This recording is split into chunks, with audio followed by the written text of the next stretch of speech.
This presentation is our attempt to raise awareness of the 22q11 deletion syndrome. Hello, my name is Chris Ryan. I am 68 and the husband of Sarah Ryan and the father of Leah Ryan, both of whom have the 22q11 deletion syndrome. We also have a son, Luke, who does not have the syndrome.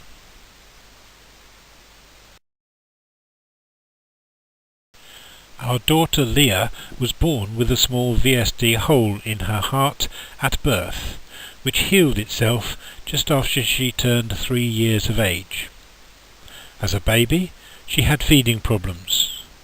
In early childhood, she had hearing problems, with the standard NHS solution being to insert grommets. Some of the grommets had to be removed by surgery due to complex ears. When an NHS consultant suggested putting a third grommet in an ear which already had a perforated eardrum, we chose to seek a second opinion, and Leah eventually had to have laryngeoplasty surgery on her eardrums to repair the damage caused by the grommets.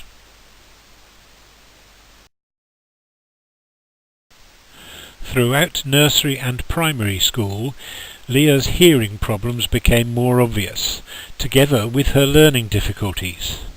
Even though she sat at the front of the class, the other noises in the class distracted her. She had multiple days off school due to sickness. In fact, she never completed any single school term in full until she was 14 years of age. She came home from school in tears most days, often because she couldn't manage to do what her other schoolmates were doing. On one occasion, another child said to her, "We don't want to play with you because you're different." Leah has quite a nasal voice and is very conscious of this. It was not until the age of 12 and the spring term of her first year 7 at secondary school that a consultant at the local children's centre recognised the combination of several symptoms that are associated with velocardiofacial syndrome, VCFS, also known as DiGeorge or 22q11 syndrome.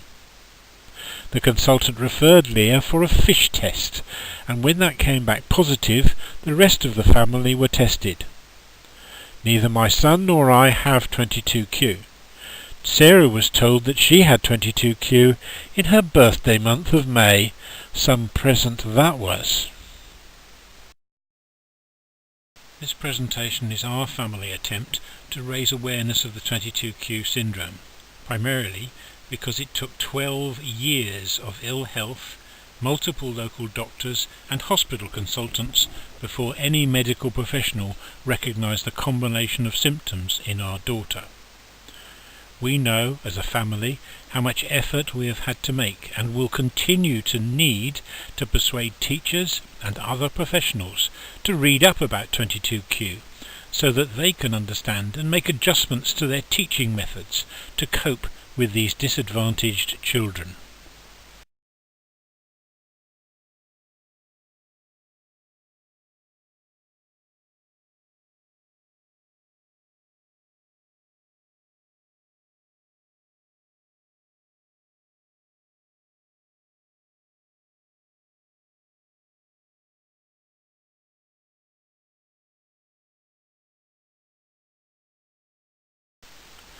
Leah herself has put the effort in to cope with her own shortcomings.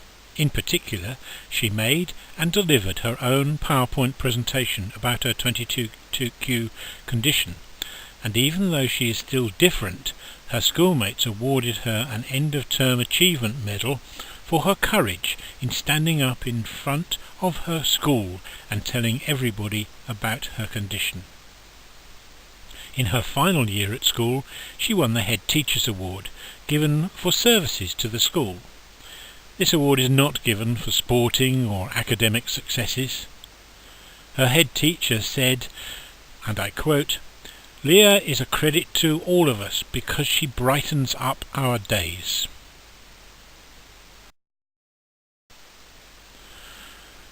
Without the advice from the Max Appeal charity and other contacts through their website, we cannot begin to think how we could have coped and helped Leah through school. Leah's secondary school has been supportive, but Leah was the only 22Q child out of 1,200 pupils, so the school had to learn as well. Leah is now 17 and at college on a Pathways course, which seems for her to be appropriate. It is designed for disadvantaged children who are turning into adults and need help to be able to have an adult life. There are many difficulties to overcome. Most 22 children are mildly educationally impaired with a mean IQ in the 70s and are likely to require schoolroom support. By school age, verbal ability is similar to or better than performance. Memory and hence rote learning are strengths. But the ability to grasp abstract concepts, especially mathematics, is weak. Clumsiness and incoordination with motor hypertonia are present in the majority, affecting activities of daily living and the development of gross motor and sometimes handwriting skills. Mood swings, panic attacks, phobias, passivity and poor social skills are also features.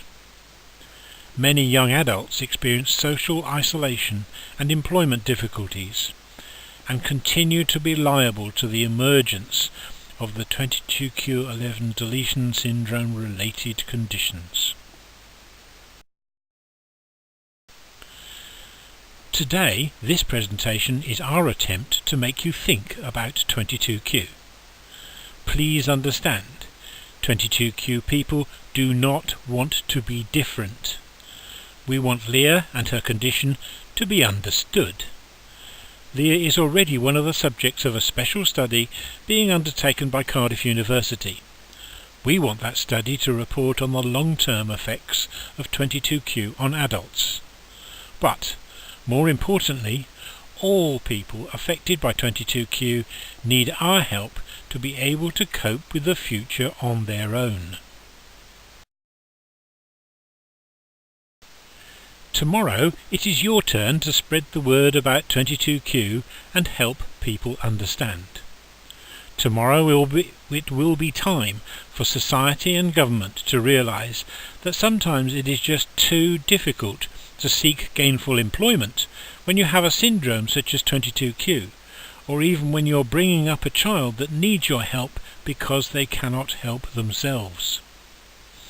Tomorrow it will become a realisation that the children with 22q are all turning into adults and need help to be able to have an adult life. Tomorrow it will be time to commission a proper study into the long-term effects of 22q on adults. We wonder whether tomorrow does ever come. The Max Appeal charity, their sponsors, and we, the Ryan family, believe it should and will, but only with your understanding and help.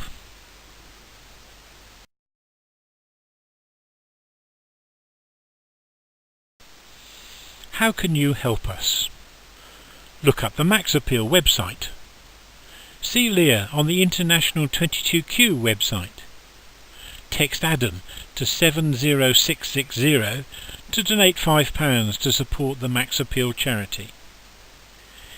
Email paul@maxappeal.org.uk if there is the slightest chance, however small, that your business could provide corporate sponsorship towards the collation and publication of a guidance document about educational requirements for 22q sufferers.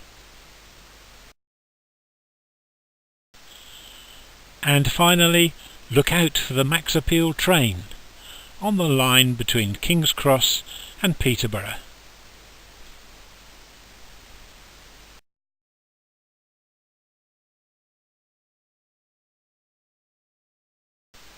Here is a list of common issues associated with the 22q11 deletion syndrome. There are in fact some 180 symptoms that, put together, can indicate the 22q11 syndrome.